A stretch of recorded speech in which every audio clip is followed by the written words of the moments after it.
જય કિસાન જય જવાન। મિત્રો, ગાંધીનગર ખેડૂતો આંદોલન ઉપર જવા નીકળી ગયા છે, રોડ ઉપર ઉતર્યા છે પોતાના હક માટે। મેન મુદ્દાની વાત એ છે કે અત્યારે લડત કોની છે? ખેડૂતોની। જમીન બગાડે છે કોની? ખેડૂતોની। વીજ થાંભલા નાખે છે કોણ? અદાણી કંપની। હક માટે નીકળ્યા કોણ? ખેડૂતો। નુકસાન કોનું? ખેડૂતોનું। તો આ સરકાર ભાજપની જે ગામડે ગામડે સૌરાષ્ટ્રના ગામડે ગામડે સરકારને લાવનારું કોણ? ખેડૂતો। પોતાના હક માટે અત્યારે નીકળ્યા છે ખેડૂતો। ત્યારે ગાંધીનગરની અંદર જે કોંગ્રેસ પાર્ટી, આમ આદમી પાર્ટીના જે નેતા છે એ ખેડૂતોના ફાયદાનો દુરુપયોગ કરે છે। કારણ કે અત્યારે નેતાને જો ગવેડ આવતી હોય તો ખેડૂતોનો જે હક અત્યારે માંગવા નીકળ્યા છે ને એની સાથે ઊભું રહેવાનું હોય। ખેડૂતોને અત્યારે નેતા સાથે ઊભું રહેવાની જરૂર નથી।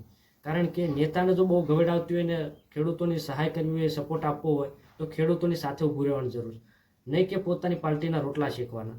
અમુક જે પાર્ટી છે એ પોતાનું વર્ચસ્વ વધારવા, જે નેતાઓ છે પોતાનું વર્ચસ્વ વધારવા, પોતાનું નામના વધારવા માટે અત્યારે ખેડૂતો સાથે જોડાયા છે અને પોતાના પાર્ટીના રોટલા શેકે છે। તો ખેડૂતોને કહું છું કે સાવધાન, તમે પોતાના હક માટે નીકળ્યા છો અને ખેડૂતો એક થઈ અને પોતાના હક માટે લડવાની જરૂર છે। આવા નેતા તમને ગુંગરા કરી અને પોતાના પાર્ટીના રોટલા શેકે છે અને તમને ગુંગરા કરી અને એ પોતાનું નામના વધારવા પડે છે।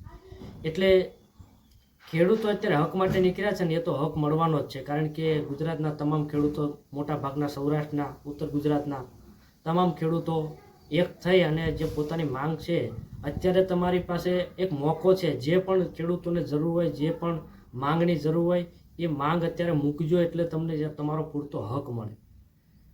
કારણ કે વારી ઘડીએ આવા ખેડૂતો ક્યારે ભેગા નથી થતા। આજે ખેડૂતો એક સાથે મળી અને પોતાના હક માટે નીકળ્યા છે, ત્યારે અમારા જેવા લોકો તો સપોર્ટ આપે જ છે। પણ જે આમ આદમી પાર્ટી, કોંગ્રેસના નેતા પોતાનું આજ લગીને એ લોકો ક્યાં ગયા હતા? ખેડૂતો ઉપર આટલા અત્યાચાર થયા, આટલા નુકસાન થયા, અત્યારે ખેડૂતોના નામના રોટલા શેકે છે।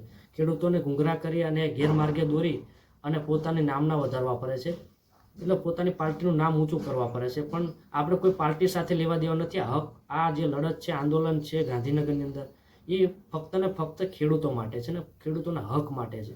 એટલે ખેડૂત બની અને આવો તો તમારો સ્વીકાર છે, બાકી તમે તમારી પાર્ટીના રોટલા શેકો તો એ ક્યારેય નહીં બને। તમને જો ગવેડ આવતી હોય તો ખેડૂતોની સાથે ઉભા રહો, ખેડૂતોને હક અપાવો, ન્યાય અપાવો, ખેડૂતો જે માંગ કરે છે એ માંગ પૂરી કરાવો। જય કિસાન જય જવાન। સમજે એને વંદન, ના સમજે એને અભિનંદન। જય શ્રી રામ।